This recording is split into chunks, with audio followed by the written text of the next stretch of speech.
à tous et bienvenue dans cette nouvelle série de formations, sur cette deuxième série de formations sur la conception de ce projet avec le logiciel Archicad. Alors aujourd'hui nous allons voir les préférences du projet. Pour cela, je vais ouvrir mon logiciel. Ici, dans cette formation ici, le Archicad 24, mais peu importe votre version, ça ne dérange pas. Alors, nous avons là à l'ouverture de la fenêtre certains rubriques tels que nouveau, parcourir, partager. En fait, nouveau c'est pour ouvrir un nouveau projet, créer un nouveau projet puis travailler. Parcourir c'est pour parcourir, sélectionner un nouveau projet que vous avez commencé et puis continuer. Alors, fichier partager c'est pour partager des projets via des liens et consorts. Alors ici nous avons deux petits boutons là qui nous permettent de masquer et de démasquer certains éléments et d'afficher que les écritures. Par exemple, comme si appuie ici, ça va afficher la maquette, si appuie ici, ça affiche que les écritures. Alors ici, nous avons là paramètres, c'est pour l'ouverture des projets ancienne version.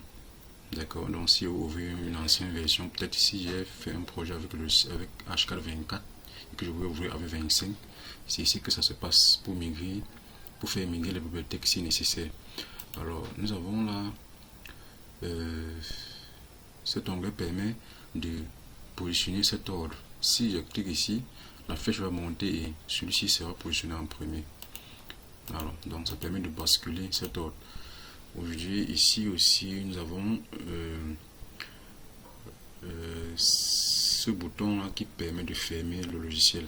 Et bien évidemment, à la fin, nous avons ce centre d'air qui permet d'aller en ligne si vous avez la connexion, vous voulez quelqu'un puis aller sur le lien Archicad pour pouvoir voir certaines mini vidéos qui vont nous guider sur comment concevoir. Mais on ne peut pas donc à partir de ces mini vidéos dire que vous savez concevoir, parce que c'est la conception c'est tout un art aussi, donc, et ça nécessite beaucoup de temps pour cela. Donc c'est pour ça qu'il faut acheter des formations que nous proposons pour pouvoir vous en sortir confortablement. Alors dans cette vidéo, je vais aller sur nouveau parce qu'il s'agit d'un nouveau projet que nous allons faire et puis nouveau.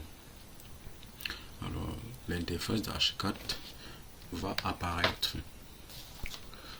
Lorsque l'interface apparaît,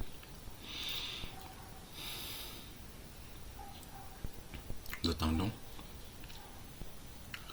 Alors nous allons là à l'ouverture du projet, cette interface avec les différents éléments qui comprennent. Nous avons là la face nord, la face sud, la face ouest et la face est ici. Alors cela dit, si je dessine un projet ici et que je veux voir la face est, je double-clique juste ici, ou bien je viens ici, je double-clique ici pour voir la face de ce projet. Mais ça ne veut pas dire que vous pouvez seulement dessiner dans ce cadre. Vous pouvez dessiner dans n'importe quel cadre. Vous pouvez même dessiner ici, ça ne dérange pas. Donc voilà. Alors cette palette là, vous pouvez la raccourcir ou bien l'augmenter si vous voulez. Par exemple ici, pour avoir beaucoup plus l'espace pour travailler. Mais l'avantage d'augmenter, c'est que quand vous augmentez, vous avez les écritures sont bien lisibles, quoi. Voilà, les écritures sont bien lisibles. Alors cette palette d'outils, alors nous avons l'occasion de voir tous ces éléments qui sont là. Donc aujourd'hui, c'était concentré l'outil options, préférence projet et unité de travail. Donc dans la suite de pendant la formation, tout le long de la formation, nous allons travailler en centimètres, l'unité décimale, nous allons mettre 2, je vous dis centimètres autant pour moi, nous allons mettre 2 décimales. Alors ici c'est masqué parce que c'est en centimètres. Si nous cliquons par exemple mètre, vous allez voir qu'on peut enlever le mètre pour aller jusqu'à 4 décimales, mais au centimètre nous ne pouvons que 2. Pourquoi? Dans des centimètres autant pour moi. Pourquoi? Parce que à partir de centimètre, 3 chiffres après la virgule n'est plus nécessaire pour travail. Donc c'est un peu ça. Unité de surface, nous avons les 100 mètres carrés. Décimale, nous sommes à 2. Unité de volume, mètre cube, décimale 2. Unité angulaire, nous avons laissé un degré décimal. Ici 2 chiffres après la virgule. Voilà, et là nous fermons. Par la suite, nous allons toujours dans options, unité de cotation. Alors cette partie est très importante parce que si vous la paramétrez mal, vous aurez nécessairement des petits problèmes lors des cotations. Donc nous allons coter en mètres. Alors au niveau d'ici, décimal, si je prends, non ici, si je prends peut-être ce chiffre et que je fais un petit dessin, par exemple du mur, je vais essayer de coter, vous allez voir la différence. Si je zoome, que je fais ça ici de côté, je viens dans le document, cotation, deux clics et puis il fait un clic droit. OK, pour pouvoir coter. Alors vous allez voir que l'exposant là va venir ici. On a 11,19 expo 5. Donc en fait, c'est juste pour dire que après 11,19, le chiffre qui vient après 9, c'est 5. Rien d'autre que ça. Donc vous voyez que c'est un peu plus embêtant puisque ça ne sert à rien. D'accord. Donc nous allons cliquer sur cotation pour pouvoir changer. On est sur option, préférence projet, cotation. Et puis ce 5 s'affiche parce que nous avons coché 5 ici. Alors si nous cochons 25, nous avons plutôt 75.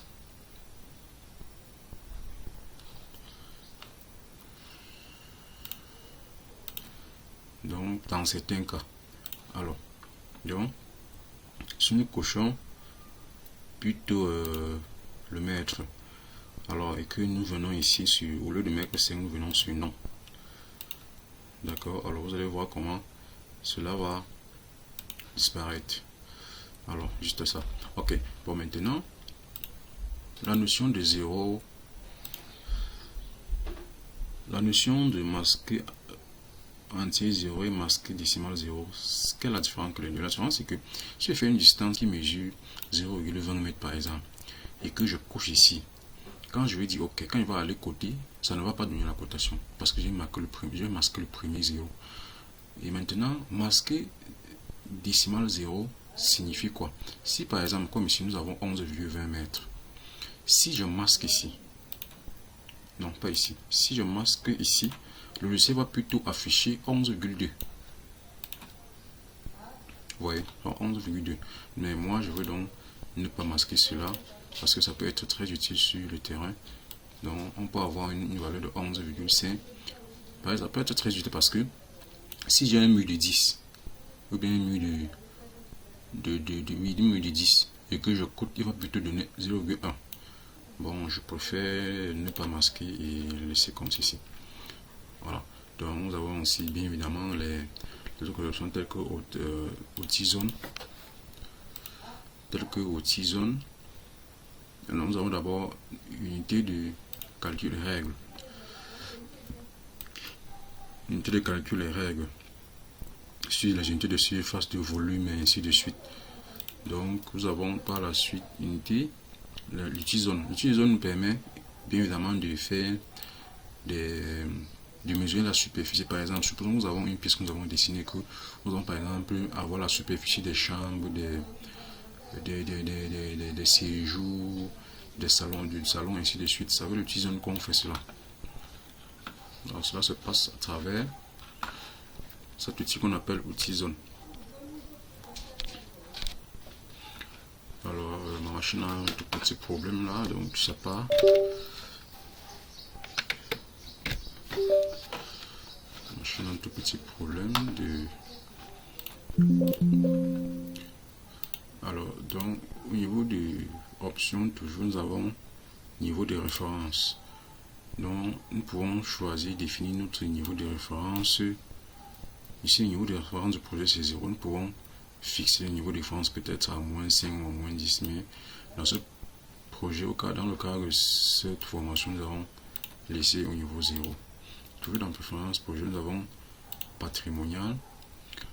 Par exemple, le rôle patrimonial, pas très intéressant. Bon, je peux quand même essayer d'expliquer. Par exemple, si nous dessinons la dalle au rez-de-chaussée et que nous copions cette balle au niveau du RDC, au niveau du R+1 par exemple, ou bien même si nous voulons afficher l'outil trace. Donc cet outil trace là va s'afficher sous forme d'interrompu. Donc c'est un peu ça à quoi sert cet outil. Donc option, préférence projet, nous avons règles et normes d'escalier. Dans la règle énorme d'escalier, nous avons ici la règle principale qu'on appelle la règle de Blondel, qui stipule que nous avons là, d'accord, dans cette règle, nous aurons l'occasion de voir tout cela en détail tout au long de la formation, parce que cette vidéo, je n'aimerais pas qu'elle soit trop longue, juste pour vous montrer les outils qu'on peut avoir sur les préférences de projet. Nous avons l'unité de modèle analytique. Là, c'est lorsque nous dessinons notre projet et que nous voulons par exemple faire un modèle analytique. Le modèle analytique permet de faire quoi? Ça permet de transformer les poteaux architecturaux en poteaux porteurs pour pouvoir ensuite exporter vers un logiciel de calcul de structure, par exemple comme Robot, SPCAD, ainsi de suite. Voilà. Donc nous avons là, après cela, ce modèle unité de modèle analytique structure, nous avons la représentation modèle analytique. Celui-ci suit ceci. Voilà. Nous avons aussi bien évidemment la référence, MEP, emplacement du projet, définir le nom du projet, définir le nom du projet, définir que vous connaissez c'est tel endroit. Maintenant, l'intéressant de définir le nom du projet, c'est quoi par exemple? C'est vous pouvez savoir par exemple, avoir la position peut-être de votre terrain, vous savez que lorsque le soleil se lève, c'est plutôt sur cette face, peut-être telle face de bâtiment que le soleil frappe. Et vous pouvez donc venir ici définir le nom de votre projet pour pouvoir travailler. Donc ici nous travaillons que donc par défaut par rapport au projet. Donc c'était tout pour cette formation. La prochaine séance sera dédiée au paramétrage des grilles. Ce paramétrage se trouvera dans l'option